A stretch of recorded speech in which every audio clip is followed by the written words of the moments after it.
आज के वीडियो में हम लेकर आए हैं आपके लिए यहाँ पर महत्वपूर्ण क्वेश्चन आंसर। वीडियो को पूरा अवश्य देखिएगा। अगर आप चैनल पर पहली बार आए तो चैनल को सब्सक्राइब कर लें, वीडियो को लाइक कर लें और ज़्यादा से ज़्यादा वीडियो को शेयर करें। रोज अपनी एक क्लास होती है, सभी लोग आ जाइएगा। आज का फर्स्ट क्वेश्चन क्या पूछा गया है कि जब मुसलमान साम्राज्य दूर दूर तक स्थापित हो गया तब हिंदू जनता हताश, निराश और पराजित हो गई थी। पराजित मनोवृत्ति में ईश्वर की भक्ति की ओर होना स्वाभाविक था। ये कथन किसका माना जाता है? क्वेश्चन नंबर 404 में आपके लिए यहाँ पर बताना है क्या होगा सही आंसर। महत्वपूर्ण क्वेश्चन यहाँ पर पूछा गया है, सभी लोग चयन कीजिएगा सही आंसर। आचार्य शुक्ल जी का कथन है, डॉक्टर नामवर से हजारी प्रसाद द्विवेदी, डॉक्टर नगेंद्र। ये कथन आपके लिए बताना है तो आप सभी का सही आंसर है। ये कथन माना जाता है आचार्य रामचंद्र शुक्ल जी का। आचार्य शुक्ल आपका यहाँ पर विकल्प नंबर ए वाला जो है वह आप सभी का यहाँ पर सही आंसर आ रहा है। बिल्कुल सही, विकल्प नंबर 1 आप सभी का सही आंसर होगा। कबीर का प्रादुर्भाव एक घटना है, हिंदी भक्ति काव्य का प्रथम क्रांतिकारी पुरस्कर्ता। यह कथन किसका माना जाता है? क्वेश्चन नंबर 405 है और 405 में आप सभी लोग चयन कीजिएगा। ये कथन माना जाता है हजारी प्रसाद द्विवेदी का, डॉक्टर रामकुमार वर्मा, डॉक्टर बच्चन से, चंद्रवली पांडे। तो आप सभी का यहाँ पर 5 में सही आंसर होगा कि ये कथन माना जाता है डॉक्टर बच्चन से है। आप सभी का यहाँ पर जो सी वाला विकल्प है वह आप सभी का यहाँ पर सही आंसर होगा। डॉक्टर बच्चन से का ये कथन माना जाता है। बहुत ही महत्वपूर्ण कथन दिया गया है। विकल्प नंबर सी आपका पायल जी, दीपक जी, संजू जी सही आंसर होगा। अगला क्वेश्चन यहाँ पर पूछा है कि श्याम सुंदर दास ने कबीर के पदों को किस शीर्षक से संपादित किया है? कबीर ग्रंथावली के नाम से, संत कबीर के नाम से, कबीर या फिर कोई नहीं। क्वेश्चन नंबर 6 है, बहुत ही महत्वपूर्ण क्वेश्चन यहाँ पर पूछा गया है और 6 का सही आंसर क्या होगा? श्याम सुंदर दास ने कबीर के पदों को किस शीर्षक से संपादित किया है? तो आप सभी का यहाँ पर सही आंसर आ रहा है। क्वेश्चन नंबर 6 में विकल्प नंबर आपका यहाँ पर 1 सही आंसर है, यानी कि कबीर ग्रंथावली आप सभी का यहाँ पर सही आंसर होगा। विकल्प नंबर 1 जिन्होंने भी यहाँ पर चयन किया है कबीर ग्रंथावली, उनका यहाँ पर सही आंसर है। बिल्कुल सही, विकल्प नंबर 1 आप सभी का यहाँ पर सही आंसर होगा। अगला क्वेश्चन यहाँ पर दिया गया है, क्वेश्चन नंबर आपसे यहाँ पर 7 पूछा कि कबीर की रचनाओं को धर्मदास द्वारा बीजक में संपादित कब किया गया? बताइएगा। क्वेश्चन नंबर 407 में आपको बताना है सन 1468 में, 1565 में, 1464 में, 1562 में। 407 में आप सभी का क्या होगा सही आंसर? चयन कीजिएगा। कबीर की रचनाओं को धर्मदास द्वारा बीजक में संपादित कब किया गया? 407 में आप सभी का सही आंसर है सन 64 में, 1464 में आपका सही आंसर है। विकल्प नंबर सी जो है वह आप सभी का सही आंसर होगा। विकल्प नंबर सी अमित जी, अंश जी सही आंसर होगा। बिल्कुल सही, बहुत बढ़िया। अगला क्वेश्चन यहाँ पर देखिएगा। क्वेश्चन नंबर आपसे यहाँ पर पूछा है बीजक में कुल रमणियां है, कितनी रमणियां है? बताइएगा। सभी लोग चयन करेंगे। 809 रमणियां है, 84, 105 या फिर 21। ये 4 विकल्प है, इनमें से आप चयन करिए। बीजक में कुल कितनी रमणियां है? 408 में आपको बताना है और 408 का आप सभी का सही आंसर आ रहा है कि बीजक में कुल जो है कितनी 84 रमणियां हैं। 84 आपका यहाँ पर सही आंसर होगा। बी वाला विकल्प जो है आपका सही आंसर है। विकल्प नंबर 2 आप सभी का सही आंसर होगा। अगला क्वेश्चन यहाँ पर देखिएगा। क्वेश्चन नंबर आपसे यहाँ पर पूछा गया है 9, क्या दिया गया कि भक्ति आंदोलन को इस्लाम की देन न मानकर दक्षिण के आलवार भक्तों की देन मानने वाले विद्वान कौन हैं? 409 में आपको बताना है वह विद्वान है हजारी प्रसाद द्विवेदी, मिश्र बंधु, रामकुमार वर्मा या फिर आचार्य रामचंद्र शुक्ल। 9 में आपको चयन करना है क्या होगा सही आंसर? भक्ति आंदोलन को इस्लाम की देन न मानकर दक्षिण के आलवार भक्तों की देन मानने वाले जो विद्वान हैं वह कौन हैं? तो आप सभी का सही आंसर होगा हजारी प्रसाद द्विवेदी। हजारी प्रसाद द्विवेदी आपका विकल्प नंबर जो 1 है वह आप सभी का यहाँ पर सही आंसर होगा। हजारी प्रसाद द्विवेदी आपका सही आंसर है। बिल्कुल सही। अगला क्वेश्चन यहाँ पर देखिएगा। क्वेश्चन नंबर आपसे यहाँ पर पूछा गया है आराधना जी, यहाँ पर देखिएगा क्वेश्चन नंबर दिया गया है 10वां क्वेश्चन पूछा गया है कि नारद भक्ति सूत्र में भक्ति के कितने भेद माने गए हैं। भेद पूछा गया है। 10वां क्वेश्चन यहाँ पर दिया है 10, 11, 2 या फिर 3। ये 4 विकल्प आपके दिए गए महत्वपूर्ण क्वेश्चन है। तो नारद भक्ति सूत्र में पूछा है, तो बताइएगा भक्ति के कितने भेद माने गए हैं। तो 10 में आप सभी का सही आंसर आ रहा है। क्या आ रहा है सही आंसर दीपक जी? तो आप सभी का सही आंसर है 11 भेद माने गए हैं। विकल्प नंबर 2 जो है वह आप सभी का सही आंसर होगा। नारद भक्ति सूत्र में भक्ति के कितने भेद माने गए हैं, तो 11 आपका सही आंसर है। विकल्प नंबर बी जिन्होंने भी बताया है उनका यहाँ पर सही आंसर होगा। बिल्कुल सही आंसर है, बहुत बढ़िया। अगला क्वेश्चन देखिएगा, हरिदास निरंजनी द्वारा संपादित संप्रदाय कौन सा माना जाता है? बताइएगा। सत्यनामी है, रसिक संप्रदाय है, निरंजनी संप्रदाय है, राधा वल्लभ संप्रदाय है। 411 का सही आंसर क्या होगा? हरिदास निरंजनी द्वारा स्थापित संप्रदाय बताना है कौन सा माना जाता है। तो आप सभी का यहाँ पर सही आंसर होगा कि वह माना जाता है कौन सा? निरंजनी संप्रदाय। निरंजनी संप्रदाय आपका विकल्प नंबर जो सी है वह आप सभी का यहाँ पर सही आंसर होगा। बिल्कुल सही, निरंजनी संप्रदाय आपका सही आंसर है। अगला क्वेश्चन यहाँ पर देखेगा भावना जी, क्वेश्चन नंबर आपसे यहाँ पर पूछा गया है, यहाँ पर 12वां क्वेश्चन है कि रामानंद ने किस दर्शन को माना है। जो रामानंद थे इन्होंने किस दर्शन को माना है? अद्वैतवाद को, विशिष्ट अद्वैतवाद को, द्वैतवाद को या फिर द्वैताद्वैतवाद को। क्वेश्चन महत्वपूर्ण है। 12वां क्वेश्चन यहाँ पर पूछा गया है और रामानंद जी जो है इन्होंने माना है किस दर्शन को? तो 12 में आप सभी का सही आंसर, इन्होंने विशिष्टाद्वैतवाद को माना है। विशिष्टाद्वैतवाद आपका बी वाला जो विकल्प है वह आप सभी का सही आंसर होगा। रामानंद ने विशिष्टाद्वैतवाद दर्शन को माना है। विकल्प नंबर आपका बी जो है सही आंसर होगा। अगला क्वेश्चन यहाँ पर देखिएगा, क्वेश्चन नंबर आपसे यहाँ पर 13 पूछा है, डॉक्टर रामकुमार वर्मा ने ज्ञानेश्वरी शाखा को किस नाम से संबोधित किया है? रामकुमार वर्मा ने सूफी काव्य, संत काव्य, राम काव्य या फिर कृष्ण काव्य। तो 13वां क्वेश्चन यहाँ पर दिया गया है। 13 में आप सभी का क्या होगा सही आंसर? चयन कीजिएगा। डॉक्टर रामकुमार वर्मा ने ज्ञानेश्वरी शाखा को किस नाम से संबोधित किया है? तो आप सभी का यहाँ पर सही आंसर आ रहा है। विकल्प नंबर बी आपका यहाँ पर सही आंसर होगा। संत काव्य आपका सही आंसर है।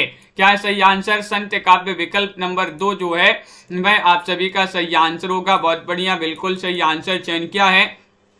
अगला क्वेश्चन यहाँ पर देखते हैं। क्वेश्चन नंबर आपसे यहाँ पर पूछा गया है कौन सा? 14वां क्वेश्चन यहाँ पर दिया गया है। देखिए 14वां क्वेश्चन यहाँ पर दिया गया है, दशरथ सुत त्यों लोक बखाना, राम नाम का मरम न जाना। पद की रचनाकार कौन मानी जाती है? पद किनका माना जाता है? केशवदास, तुलसीदास, कबीर या फिर रामानंद।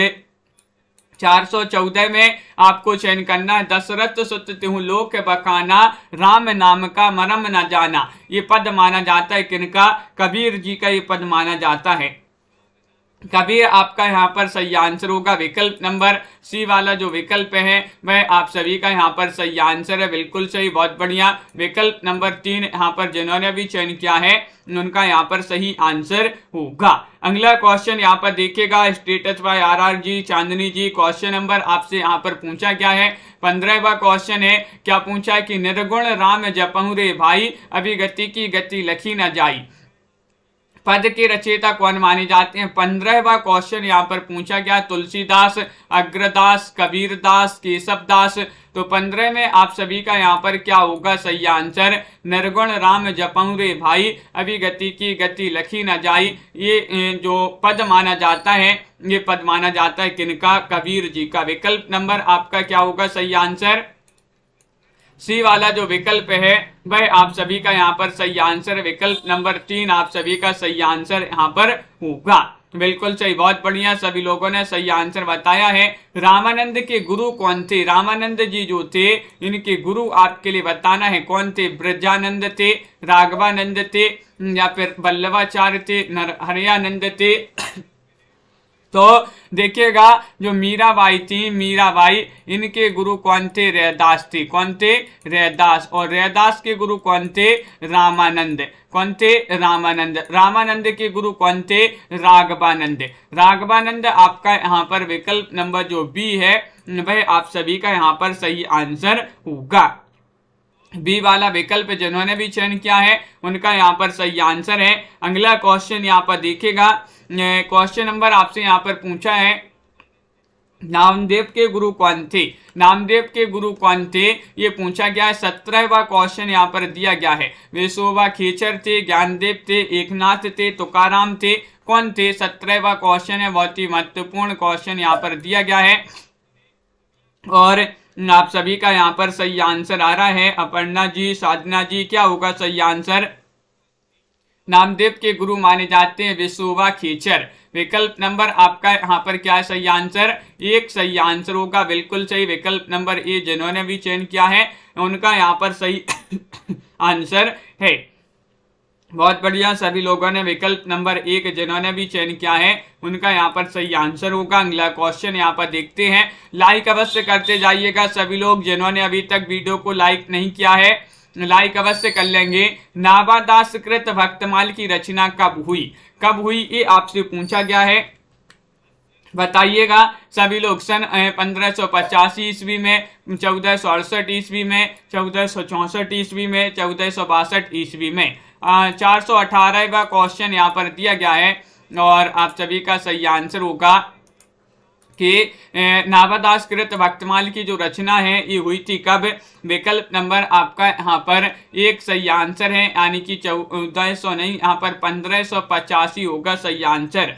1585 ईस्वी आपका यहाँ पर सही आंसर है। विकल्प नंबर ए वाला जो है वह आप सभी का यहाँ पर सही आंसर होगा। क्वेश्चन नंबर आपसे यहाँ पर 19 पूछा है, देखिएगा 19वां क्वेश्चन है, महत्वपूर्ण है। तुम जिन जानो गीत है निज ब्रह्म विचार, मैं कहता हूँ आंख न देखी, तू कहता कागज की लेखी। इस कथन के रचनाकार कौन माने जाते हैं? 49वां क्वेश्चन यहाँ पर पूछा गया है। कबीर का ये कथन है, संत पीपा, रैदास या फिर सुंदरदास।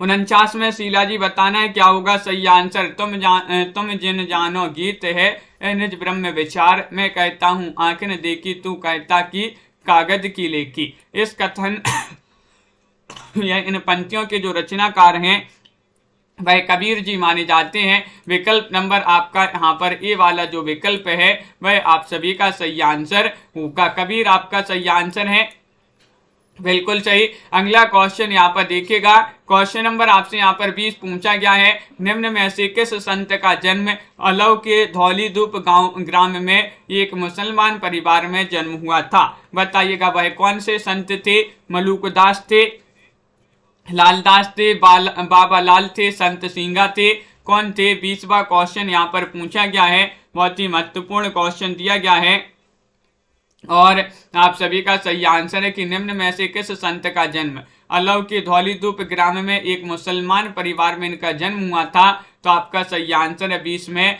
लालदास। विकल्प नंबर 2 जो है वह आप सभी का यहाँ पर सही आंसर होगा। लालदास लगा देते हैं सही आंसर, बिल्कुल सही, बहुत बढ़िया। अगला क्वेश्चन यहाँ पर देखिएगा, दादू दयाल का जन्म कहाँ हुआ था? दादू दयाल का जन्म कहाँ हुआ था? 421 में आपको बताना है। 421 में आप सभी का क्या होगा सही आंसर? दादू दयाल का जन्म कहाँ हुआ था ये आपको चयन करना है। तो विकल्प नंबर आपका यहाँ पर सही आंसर आ रहा है 21 में। विकल्प नंबर क्या होगा? लाहौर में, अहमदाबाद में, श्री ध्यानपुर में, धौसा में। तो बी वाला विकल्प आपका यहाँ पर सही आंसर होगा, यानी कि अहमदाबाद में इनका जन्म हुआ था दादू दयाल जी का। दादू दयाल का जन्म कहाँ पर हुआ था? अहमदाबाद में। विकल्प नंबर 2 आप सभी का यहाँ पर सही आंसर होगा। अगला क्वेश्चन है, गरीबदास तथा मिस्कीन दास नामक 2 पुत्र थे, किनके पुत्र थे? संत सिंगा के। संत दादू दयाल के, संत बाबा लाल के या फिर संत सुंदर दास के? बताइए। गरीब दास और मिस्कीन दास, ये दो पुत्र किनके थे, ये आपसे पूछा गया है। तो आप सभी का यहाँ पर सही आंसर होगा 22 में विकल्प नंबर आपका क्या है सही आंसर? बी वाला विकल्प आपका सही आंसर है। संत दादू दयाल के, दादू दयाल के दो पुत्र थे, कौन कौन? गरीबदास और मिस्कीन दास। बी वाला विकल्प आप सभी का यहाँ पर सही आंसर है। अंगवधु के रचनाकार कौन माने जाते हैं? बताइएगा। अंगवधु ये रचना किनकी मानी जाती है? कई बार अपन इस रचना को पढ़ भी चुके हैं और आप सभी का सही आंसर आ रहा है दादू दयाल, मलूक दास, बाबा लाल, सुंदर दास। तो अंगवधु रचना मानी जाती है दादू दयाल की, किनकी? दादू दयाल। विकल्प नंबर 1 आप सभी का यहाँ पर सही आंसर होगा। बहुत बढ़िया, विकल्प नंबर 1 जिन्होंने भी चयन किया है दादू दयाल, उनका यहाँ पर सही आंसर होगा। क्वेश्चन नंबर आपसे यहाँ पर 24 पूछा गया है। निम्न में से किस संत ने निर्गुण भक्त कवि होने पर भी ईश्वर के सगुण रूपों को मान्यता दी है? किन्होंने दी है? मलूक दास ने, सुंदर दास ने, संत दादू दयाल ने या फिर बाबा लाल ने? 24वां क्वेश्चन यहाँ पर पूछा गया है। 24 में आप सभी का क्या होगा सही आंसर? महत्वपूर्ण क्वेश्चन है और सी वाला विकल्प आपका सही आंसर है, यानी कि संत दादू दयाल ने। किस संत ने निर्गुण भक्त कवि होने पर भी ईश्वर के सगुण रूप को मान्यता दी है? तो दादू दयाल आपका यहाँ पर सही आंसर है। सी वाला विकल्प जिन्होंने भी चयन किया है उनका यहाँ पर सही आंसर होगा। बहुत बढ़िया, बिल्कुल सही आंसर है। अगला क्वेश्चन देखिएगा। क्वेश्चन नंबर आपसे यहाँ पर पूछा गया है 25वां क्वेश्चन है। तुलसी को छोड़कर हिंदी भाषी जनता पर कबीर के समान या उनसे अधिक प्रभाव किसी कवि का नहीं पड़ा। उक्त कथन किसका माना जाता है? क्वेश्चन नंबर 425 है। 25 में आपको बताना है श्याम सुंदर दास का कथन है, डॉक्टर रामकुमार वर्मा, हजारी प्रसाद द्विवेदी या डॉक्टर नगेंद्र? कथन किनका माना जाता है? क्वेश्चन महत्वपूर्ण है और आपका सही आंसर क्या होगा? तो विकल्प नंबर 1 सही आंसर है, श्याम सुंदर दास आपका यहाँ पर सही आंसर होगा। श्याम सुंदर दास आपका सही आंसर है।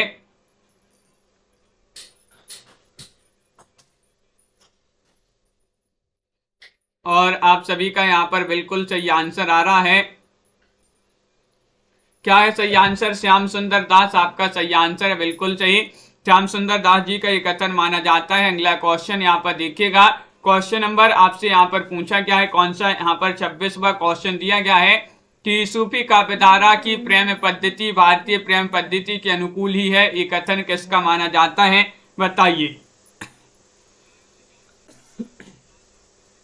क्वेश्चन नंबर 26 आपसे पूछा गया है, सूफी काव्यधारा की प्रेम पद्धति भारतीय प्रेम पद्धति के अनुकूल ही है, ये कथन माना जाता है।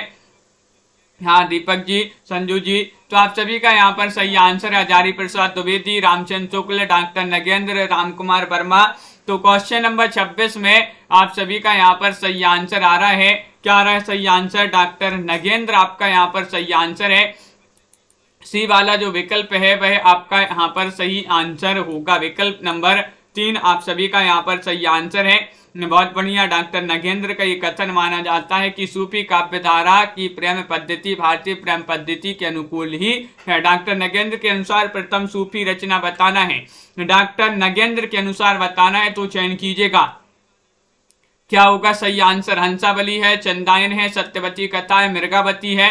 तो 427 में आप सभी का क्या होगा सही आंसर? डॉक्टर नगेंद्र के अनुसार पूछा गया है तो आप सभी का बिल्कुल सही आंसर आ रहा है कि वह मानी जाती है हंसावली। कौन सी मानी जाती है? हंसावली जो है विकल्प नंबर 1 वह आप सभी का सही आंसर यहाँ पर होगा। बिल्कुल सही कविता जी, कल्पना जी। हंसावली को जो है प्रथम सूफी रचना माना है किन्होंने? डॉक्टर नगेंद्र ने। और डॉक्टर हजारी प्रसाद द्विवेदी जो है द्वारा किस रचना को प्रथम सूफी रचना माना गया है? डॉक्टर नगेंद्र ने हंसावली को माना है। तो हजारी प्रसाद द्विवेदी ने किसे माना है? हंसावली को, सत्यवती कथा को, चंदायन को, मृगावती को। 428 में आपको चयन करना है। महत्वपूर्ण क्वेश्चन यहाँ पर दिया गया है, 4 विकल्प आपके यहाँ पर दिए गए हैं और आप सभी का यहाँ पर सही आंसर आ रहा है। हाँ साधना जी, विकल्प नंबर बी आपका सही आंसर है, सत्यवती कथा। सत्यवती कथा विकल्प नंबर बी आपका सही आंसर है। सत्यवती कथा को माना है किन्होंने? हजारी प्रसाद द्विवेदी ने प्रथम सूफी रचना। बी वाला विकल्प जिन्होंने भी चयन किया है उनका सही आंसर है, शेख नबी से प्रेम गाथा परंपरा समाप्त समझनी चाहिए। यह कथन किसका माना जाता है? रेवंत जी बताइएगा, बहुत ही महत्वपूर्ण कथन यहाँ पर दिया गया है। क्वेश्चन नंबर आपसे 29 पूछा गया है, डॉक्टर नगेंद्र का कथन है, आचार्य शुक्ल जी का कथन है, गणपति चंद्र गुप्त का कथन है, बच्चन सिंह का कथन है। तो आप सभी का यहाँ पर सही आंसर आ रहा है। क्वेश्चन नंबर 29 में रामचंद्र शुक्ल आपका सही आंसर होगा। शेख नबी से प्रेम गाथा जो परंपरा है समाप्त समझनी चाहिए, ये कथन माना जाता है आचार्य शुक्ल जी का। विकल्प नंबर बी आप सभी का यहाँ पर सही आंसर होगा। विकल्प नंबर 2 आप सभी का सही आंसर है। अगला क्वेश्चन यहाँ पर देखिए, जायसी के गुरु थे कौन थे, ये आपको बताना है। 430 में आप सभी का क्या होगा? शेख मोहिदी थे, शेख तकी थे, शेख मासूम थे, शेख निजामुद्दीन थे। तो 30वां क्वेश्चन यहाँ पर पूछा गया है, जायसी के गुरु कौन थे, ये आपके लिए बताना है। तो आप सभी का सही आंसर आ रहा है। तो विकल्प नंबर आपका यहाँ पर आपका जो 1 है वह आप सभी का सही आंसर होगा। 1 आपका सही आंसर होगा, बिल्कुल सही, बहुत बढ़िया। यहाँ पर विकल्प नंबर 1 आपका सही आंसर है, शेख मोहिदी आपका सही आंसर होगा। निम्न में से आपको 31 में बताना है कि किस रचना के उपनायक उपनायिका ताराचंद और प्रेमा हैं। ये तो सभी से बन जाएगा, बता दीजिएगा। महत्वपूर्ण क्वेश्चन है, मधुमालती, मृगावती और ज्ञानदीप या फिर रूप मंजरी। यहाँ पर मृगावती लिखा है, बताइए। 31वां क्वेश्चन यहाँ पर पूछा गया है, 31 में आप सभी का क्या होगा सही आंसर? तो आप सभी का सही आंसर होगा, निम्न में से किस रचना के उपनायक उपनायिका ताराचंद और प्रेमा है। तो 31 में आप सभी का सही आंसर है मधुमालती। विकल्प नंबर 1 जो है वह आप सभी का यहाँ पर सही आंसर होगा। तो विकल्प नंबर 1 आपका यहाँ पर सही आंसर है, मधुमालती सही आंसर है। अगला क्वेश्चन यहाँ पर देखिएगा, क्वेश्चन नंबर सुनैना जी यहाँ पर दिया गया है। 32वां क्वेश्चन पूछा गया कि चंदाइन का मूल नाम लोर कहा या लोर कथा किसने माना है। 32 में आपको चयन करना है सभी के लिए। क्या होगा सही आंसर? 32 का सही आंसर क्या होगा? डॉक्टर परमेश्वरी लाल हैं, माता प्रसाद गुप्त हैं, मोतीलाल मेनारिया हैं, हरप्रसाद शास्त्री हैं, कौन माने जाते हैं? चयन कीजिएगा सभी लोग, बहुत सारे लोग हैं, लाइक करते जाइएगा सभी लोग जिन्होंने अभी तक लाइक नहीं किया। चंदाइन का मूल नाम लोर का या लोर कथा किसने माना है?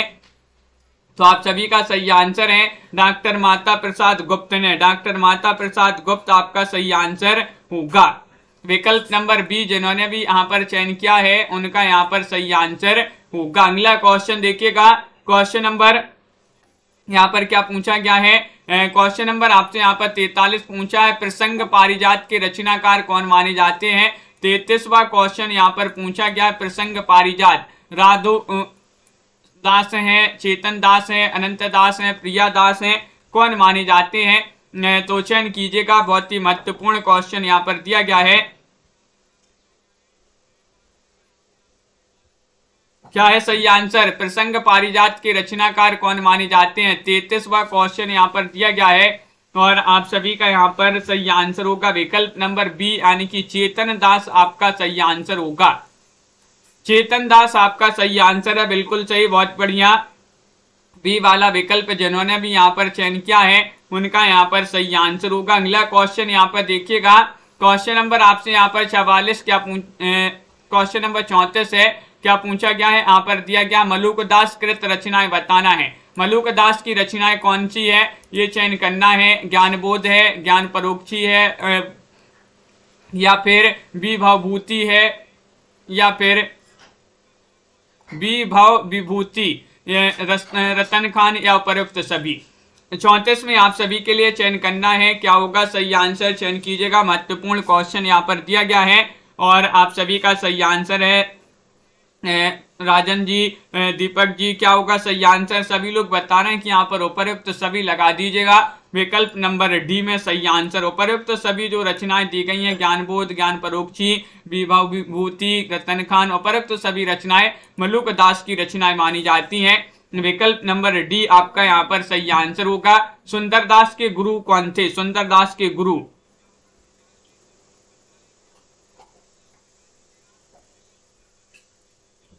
तो आप सभी का यहाँ पर सही आंसर क्या होगा चयन कीजिएगा। महत्वपूर्ण क्वेश्चन यहाँ पर दिया गया है सरोज रावल जी, बिल्कुल सही। तो यहाँ पर क्वेश्चन नंबर 435 में बताना है क्या होगा सही आंसर।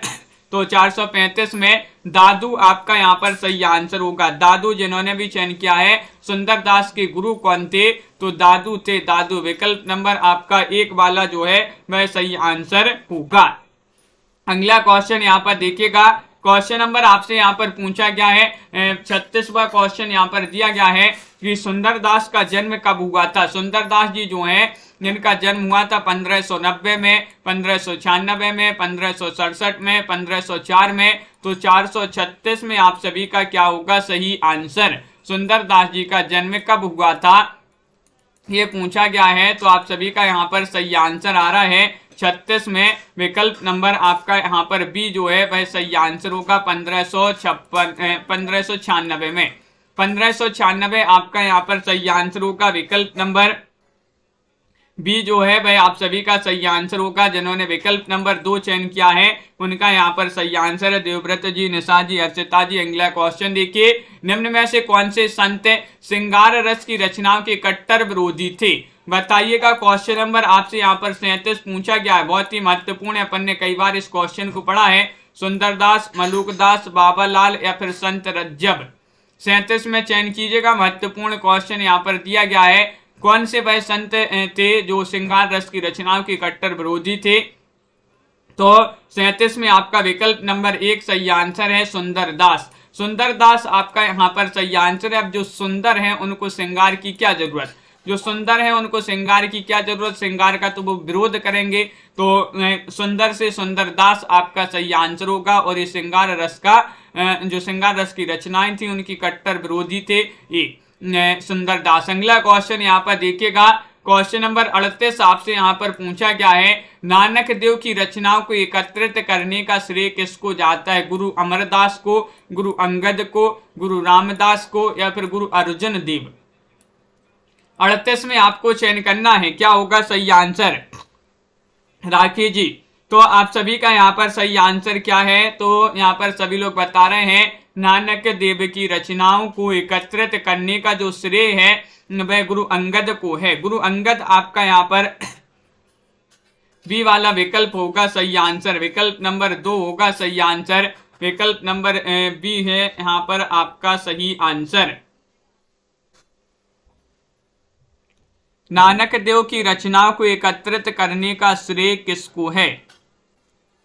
तो आप सभी का यहाँ पर सही आंसर जो है वह आपका यहाँ पर बी होगा सही आंसर। अगला क्वेश्चन यहाँ पर देखते हैं। क्वेश्चन नंबर आपसे यहाँ पर क्या पूछा गया है? क्वेश्चन नंबर आपसे यहाँ पर पूछा गया है 39 मुसलमानों ने कबीर का गुरु किसे माना है? बताइएगा। शेख मोहिदी को, शेख तकी को, रामानंद को या मन रंगीर को? क्वेश्चन नंबर 39 है। 39 में आपके लिए चयन करना है। महत्वपूर्ण क्वेश्चन यहाँ पर दिया गया है और आप सभी का क्या होगा सही आंसर? क्वेश्चन नंबर 39 में चयन कीजिएगा। मुसलमानों ने कबीर का गुरु किसे माना है ये आपसे यहाँ पर पूछा गया है। तो शेख तकी को आपका विकल्प नंबर बी जो है वह आप सभी का सही आंसर होगा। शेख तकी आपका सही आंसर है बिल्कुल सही। अगला क्वेश्चन यहाँ पर देखिएगा। क्वेश्चन नंबर यहाँ पर 40 पूछा गया है। जो यहाँ पर पूछा है जो नर दुख में दुख ना जाने पंक्ति के रचयिता कौन माने जाते हैं? बताइए।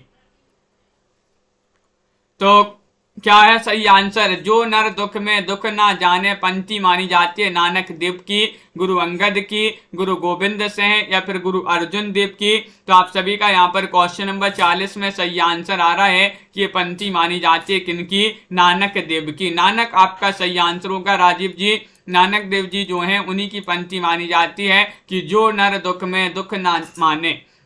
विकल्प आपका एक सही आंसर होगा। अगला क्वेश्चन है संत दादू दयाल के गुरु कौन थे? अब दादू दयाल के गुरु पूछा गया, गुरु वृद्ध भगवान थे, रामानंद थे, मन रंगीर थे, रामानुजाचार्य थे।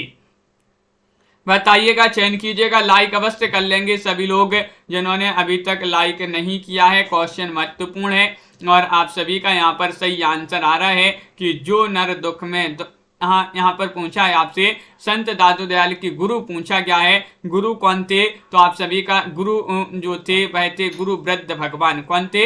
गुरु वृद्ध भगवान थे। विकल्प नंबर 1 आपका यहाँ पर सही आंसर होगा। अगला क्वेश्चन यहाँ पर देखिएगा, क्वेश्चन नंबर आपसे यहाँ पर 42 पूछा गया है। क्या दिया गया है? भक्ति परंपरा को उत्तर में लाने वाले कौन थे? भक्ति परंपरा को उत्तर में लाने वाले कौन थे? वल्लभाचार्य थे, रामानंद थे, रामानुजाचार्य थे, गोकुलनाथ थे। तो आप सभी का यहाँ पर सही आंसर क्या होगा? चयन कीजिएगा। ये क्वेश्चन अपन ने कई बार पढ़ा है। भक्ति परंपरा को उत्तर में लाने वाले जो थे वह कौन थे? तो आप सभी का सही आंसर होगा रामानंद। विकल्प नंबर बी जो है वह आप सभी का यहाँ पर सही आंसर होगा। रामानंद आपका सही आंसर लगा दिया यहाँ पर, बिल्कुल सही। अगला क्वेश्चन यहाँ पर देखिएगा, क्वेश्चन नंबर आपसे यहाँ पर 43 पूछा गया है।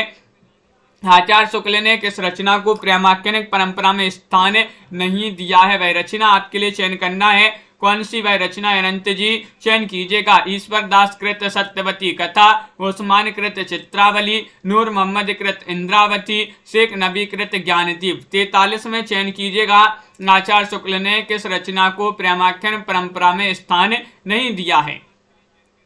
तो आप सभी का यहाँ पर 43 में विकल्प नंबर 1 सही आंसर होगा। ईश्वर दास कृत सत्यवती कथा को, ईश्वर दास कृत सत्यवती कथा, ये वाला जो विकल्प है विकल्प नंबर 1 वह आप सभी का यहाँ पर सही आंसर होगा। अगला क्वेश्चन देखिएगा, क्वेश्चन नंबर आपसे यहाँ पर 44 पूछा गया है कि मंजन कृत मधुमालती में राजकुमार मनोहर कहाँ का रहने वाला था? जो राजकुमार मनोहर थे ये कहाँ के रहने वाले थे? बताइएगा। कालिंजर के, कनेसर नगर के, रूपनगर के या फिर कंचन नगर के? तो क्या होगा सही आंसर? मंजनकृत मधुमालती। मधुमालती में जो राजकुमार मनोहर थे, राजकुमार मनोहर ये कहाँ के रहने वाले थे? ये पूछा गया। बहुत ही महत्वपूर्ण क्वेश्चन है। 44वां क्वेश्चन यहाँ पर दिया गया है और 44 में आपका सही आंसर होगा कनेसर नगर के। कनेसर नगर आपका यहाँ पर जो बी वाला विकल्प है वह आप सभी का यहाँ पर सही आंसर होगा। विकल्प नंबर 2 आपका यहाँ पर सही आंसर है कनेसर नगर। अगला क्वेश्चन यहाँ पर देखिएगा, क्वेश्चन नंबर आपसे यहाँ पर 45 पूछा गया है। हिंदू हृदय मुसलमान हृदय आमने सामने करके अजनबीपन मिटाने वालों में इन्हीं का नाम लेना पड़ेगा। जायसी के संबंध में उपर्युक्त कथन किसका माना जाता है? और अगर पूछा जाए ये कथन किसके संबंध में, तो जायसी जी के संबंध में कथन कहा गया है। किनका कथन है? आचार्य शुक्ल का, डॉक्टर रामकुमार वर्मा, हजारी प्रसाद द्विवेदी या फिर डॉक्टर नगेंद्र। हिंदू हृदय और मुसलमान हृदय आमने सामने करके अजनबीपन मिटाने वालों में इन्हीं का नाम लेना पड़ेगा। तो आप सभी का सही आंसर एक कथन माना जाता है आचार्य शुक्ल जी का, आचार्य रामचंद्र शुक्ल। विकल्प नंबर आपका 1 जो है वह यहाँ पर सही आंसर होगा। बहुत बढ़िया, बिल्कुल सही। अगला क्वेश्चन यहाँ पर देखिएगा, क्वेश्चन नंबर आपसे यहाँ पर 40 पूछा गया है। किस रचना की नायक नायिका प्रेम सोम और रंभा है? ये आपको बताने 440 में क्या होगा सही आंसर? 440 में आप सभी लोग चयन करेंगे रसरतन के, इंद्रावती के, ज्ञानदीप के, कथा मोहिनी के। बताइएगा किस रचना की नायक नायिका सोम और रंभा थे? तो आप सभी का कंचन जी और आप सभी का यहाँ पर सही आंसर आ रहा है कि रस रतन। विकल्प नंबर 1 जो है वह आप सभी का सही आंसर होगा। रस रतन के जो नायक नायिका सोम और रंभा माने जाते हैं विकल्प नंबर ए वाला जिन्होंने भी चयन किया है उनका यहाँ पर सही आंसर होगा। अगला क्वेश्चन यहाँ पर देखिएगा, क्वेश्चन नंबर आपसे यहाँ पर पूछा क्या है, 47वां क्वेश्चन है, तब घर में बैठे रहे नाहिन हाट बाजारा, मधुमालती मृगावती पूछी दुई उच्चारा। पंक्तियां किससे उद्धृत हैं ये आपको बताना है, बताइएगा क्या होगा सही आंसर। मृगावती से, मधुमालती से, अर्ध कथानक से, सत्यवती कथा से। क्या होगा सही आंसर, चयन कीजिएगा। तब घर में बैठे रहे नाहिन हाट बजारा, मधुमालती मृगावती पोती दुई उच्चारा, ये पंक्तियां किससे उद्धृत हैं, तो अर्ध कथानक आपका सही आंसर है। अर्ध कथानक हिंदी की पहली आत्मकथा मानी जाती है, 1641 की बनारसी दास जैन की आत्मकथा है। अगला क्वेश्चन यहाँ पर 48वां क्वेश्चन यहाँ पर पूछा गया है, पद्मावत को हिंदी में अपने ढंग की अकेली ट्रेजिक या ट्रेजेडी कृति किस आलोचक ने माना है, ये आपको बताना है क्वेश्चन नंबर 48 में। डॉक्टर नगेंद्र ने, या फिर विजय देव नारायण शाही ने, या डॉक्टर गणपति चंद्र गुप्त ने, या आचार्य शुक्ल ने। क्वेश्चन महत्वपूर्ण है, आप सभी का यहाँ पर क्या होगा सही आंसर 48 में चयन करना है, चयन कीजिएगा। महत्वपूर्ण क्वेश्चन यहाँ पर पूछा गया है और बहुत सारे लोग बता रहे हैं कि विकल्प नंबर यहाँ पर आपका बी जो है विजय देव नारायण शाही, उन्हीं का ये कथन माना जाता है। विकल्प नंबर 2 आप सभी का सही आंसर होगा। तो विजय देव नारायण शाही सही आंसर लगा दिया है। अगला क्वेश्चन यहाँ पर देखिएगा, क्वेश्चन नंबर 49 आपसे पूछा है, भक्ति आंदोलन को ईसाई धर्म के प्रभाव स्वरूप विकसित किसने माना है, वह बताइएगा। 49 में कौन है, ग्रियर्सन है, रामचंद्र शुक्ल हैं, हजारी प्रसाद द्विवेदी हैं, आबिद हुसैन हैं। तो भक्ति आंदोलन को ईसाई धर्म के प्रभाव स्वरूप विकसित किसने माना है, तो आप सभी का यहाँ पर सही आंसर आ रहा है, ये माना है किन्होंने, बहुत बढ़िया, सभी लोगों ने विकल्प नंबर 1 बताया है कि ग्रियर्सन यहाँ पर लगा दीजिएगा सही आंसर। जॉर्ज ग्रियर्सन आपका यहाँ पर सही आंसर होगा, विकल्प नंबर 1 आपका सही आंसर है। अगला क्वेश्चन है, देव विषय कृति का नाम ही भक्ति है, ये कथन किसका माना जाता है, भरत मुनि का कथन है, मम्मट का कथन है, पंडित जगन्नाथ का कथन है, या फिर कुंतक का कथन है।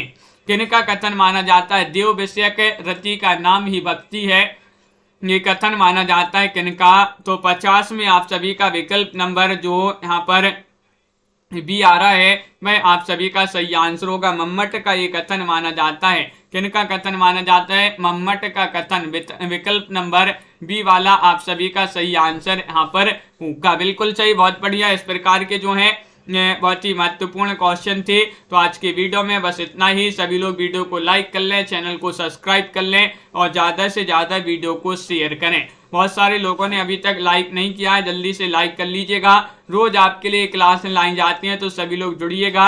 आराधना जी, हर्षिता जी, मेधा जी, राजन जी, दीपक जी, संजू जी, पुष्पा जी, अंश जी, वंदना जी, प्रमोद जी, मुस्कान जी, आरुषि जी, अमित जी, रीता जी, मनीषा जी, सुनैना जी, दीपक जी, सोनिका जी, MS वर्मा जी, निशा जी, संध्या जी, अपर्णा जी, अनंत जी, श्रीकांत जी, साधना जी, रेवंत जी, कल्पना जी, उमेश जी, मनीषा जी और राजन जी, बिल्कुल, कंचन जी, पुष्पा जी, अंश जी, निशा जी, अनंत जी, राबिता जी, सोनिका जी, साधना जी, स्वतंत्र गुप्त जी, अपर्णा जी और संध्या कुमारी जी, रीमा कुमारी जी और पायल रानी जी, MS वर्मा जी, श्रीकांत जी, सरोज रावल जी, सभी के लिए बहुत बहुत धन्यवाद। हरीश जी और बिल्कुल रोज इसी तरह से जुड़िएगा सभी लोग। भावना कुमारी जी, अरुण जी और सभी के लिए बहुत बहुत धन्यवाद। आज की वीडियो में बस इतना ही। निशा जी, रोज अपनी क्लासें चलती हैं निरंतर। सोनिका जी, तो सभी लोगों की रोज सभी क्लासें ज्वाइन करना है। 5 लाइव क्लासें आपके लिए लाई जाती हैं हिंदी साहित्य की। मधु सोनकर जी, सभी के लिए बहुत बहुत धन्यवाद। वंदना जी, आज की वीडियो में बस इतना ही। जय हिंद।